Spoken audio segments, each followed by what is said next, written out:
Herbert prædiker, men uden mikrofon. Det er stort.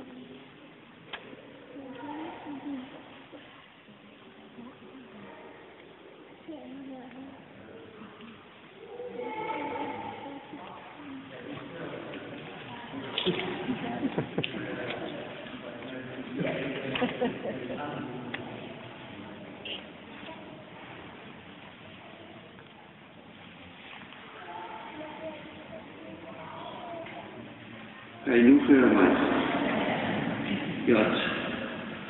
Vi siger tusind tak til vores børn, som så dejligt har spillet fødselsdag for os og har mindet os om det, der er sket for 2000 år siden. Og så dejligt fødselsdagssang for Jesus. Og hvorfor fødselsdagssang? Jesus lever. Han er midt i blandt os. Så det er godt, at vi har fisk og ham også på den måde.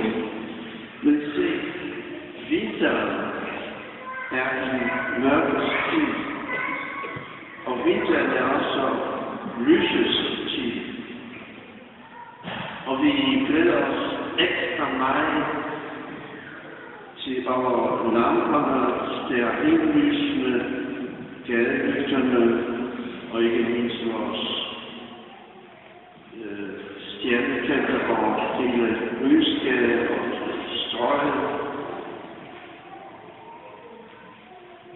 I de lange vinteraftener tænder vi lyset for at blive af med mørket.